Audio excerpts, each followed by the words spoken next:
जय हिंद साथियों, मैं अखंड सिंह आपका हमारे YouTube channel AKS educational video में बहुत बहुत स्वागत है। यह वीडियो काफ़ी महत्वपूर्ण होने वाली है साथियों। वीडियो को ध्यान से देखिएगा ताकि आपको संपूर्ण जानकारी मिल सके। अतिथि शिक्षकों को कब आमंत्रित करना है और कितने बच्चों के अनुपात पर शिक्षकों की भर्ती की जानी है। लोक शिक्षण संचालनालय द्वारा यह आदेश जारी किया गया है, जिसमें समस्त जिला शिक्षा अधिकारी को आदेशित किया गया है विषय शासकीय विद्यालयों एकीकृत शालाओं में अध्यापन व्यवस्था सुनिश्चित करने बाबत।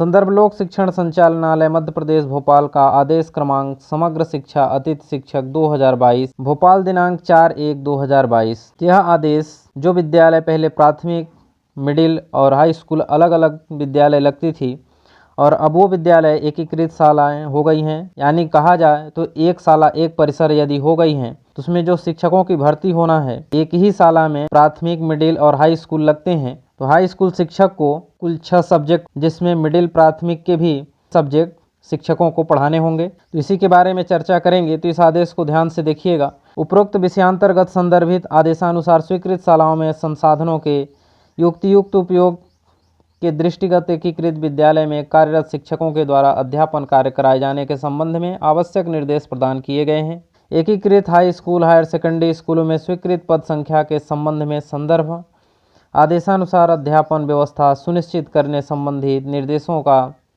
जिला अंतर्गत विद्यालय में कड़ाई से पालन कराया जाना सुनिश्चित करें। इन एकीकृत विद्यालय में संदर्भित पत्रानुसार ही स्वीकृत पद संख्या के विरुद्ध कार्यरत नियमित शिक्षकों के उपरांत शेष रिक्त पदों पर मध्य प्रदेश शासन स्कूल शिक्षा विभाग लोक शिक्षण संचालनालय भोपाल के निर्देश प्राप्त होने पर सत्र 24-25 में विहित प्रक्रिया का पालन करते हुए निम्नानुसार अतिथि शिक्षक रखे जाएंगे। यह आदेश में क्लियर किया गया है कि जो शालाएं एकीकृत हुई हैं, चाहे वो हायर सेकेंडरी हो या मिडिल स्कूल हो या हाई स्कूल हो, उसमें जितने रेगुलर शिक्षक हैं मिडिल कक्षाओं से लेकर हाई सेकेंडरी कक्षाओं तक उन्हें पठन पाठन कराना होगा और इन कक्षाओं में हर शिक्षक को 6 लेक्चर दिए जाएंगे। उसके बाद भी यदि लेक्चर कवर नहीं होते हैं उसके बाद अतिथि शिक्षक रखे जाएंगे, यानी रेगुलर शिक्षकों को 6 सब्जेक्ट देने के बाद यदि रिक्त पद शेष रह जाते हैं तो उस पदों पर अतिथि शिक्षकों की भर्ती की जानी है। किसी भी विद्यालय में मध्य प्रदेश शासन स्कूल शिक्षा विभाग लोक शिक्षण संचालनालय मध्य प्रदेश भोपाल के निर्देशों नियमों के विरुद्ध अतिथि शिक्षक रखे जाने पर संबंधित संस्था प्रधान, संकुल प्राचार्य, आहरण संवितरण अधिकारी व्यक्तिगत रूप से उत्तरदायी माने जाएंगे तथा उसके विरुद्ध अपात्र अतिथि शिक्षकों की मानदेय राशि वसूली एवं अनुशासनात्मक कार्यवाही निम्नानुसार सुनिश्चित की जाएगी। यदि फर्जी तरह से अतिथि शिक्षक भर्ती की जाते हैं उनके मानदेय राशि वसूली यानी रिकवरी संकुल प्राचार्यों द्वारा कराई जाएगी। यदि जिले में विद्यालयवार स्वीकृत कार्यरत एवं रिक्त पदों की मध्य प्रदेश एजुकेशन पोर्टल पर त्रुटिपूर्ण जानकारी प्रदर्शित हो रही है तो जिला शिक्षा अधिकारी विद्यालयवार स्वीकृत कार्यरत एवं रिक्त पदों की जानकारी का सत्यापन कराकर पोर्टल पर सुधार किया जाना सुनिश्चित करें। एजुकेशन पोर्टल पर जानकारी को अपडेट किया गया है, जिसमें स्कूलों के रिक्त पद दिखने लगे हैं और जहां पर रिक्त पद हैं वहां पर अतिथि शिक्षक आवेदन कर सकते हैं। एक शाला एक परिसर के क्रियान्वयन के फलस्वरूप बड़ी संख्या में माध्यमिक विद्यालय एवं हाई स्कूल जो पूर्व में पृथक पृथक संचालित थे अब एकीकृत रूप से संचालित एवं इनमें कक्षा 6वीं से 10वीं की पठन पाठन गतिविधियां की जा रही हैं। उक्त एकीकृत व्यवस्था लागू होने से माध्यमिक और हाई स्कूल के पूर्व से पदस्थ शिक्षक एकीकृत विद्यालय के शिक्षक के रूप में कार्यरत हैं।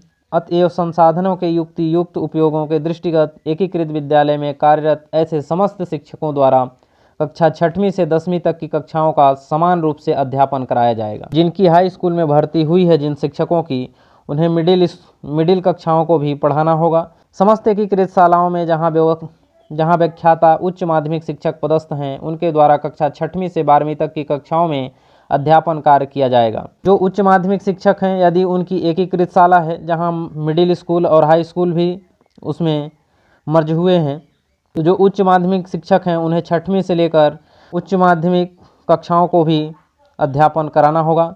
माध्यमिक शिक्षक द्वारा एक दिवस में सामान्यतः 6 पीरियड का अध्यापन कराया जाएगा। जैसे उच्च माध्यमिक के शिक्षक हैं तो वो सब्जेक्ट उनको देने के बाद सब्जेक्ट बचते हैं, यदि उनके 6 सब्जेक्ट पूरे नहीं होते हैं तो हाई स्कूल और मिडिल स्कूल के सब्जेक्टों को भी उन्हें पढ़ाना होगा।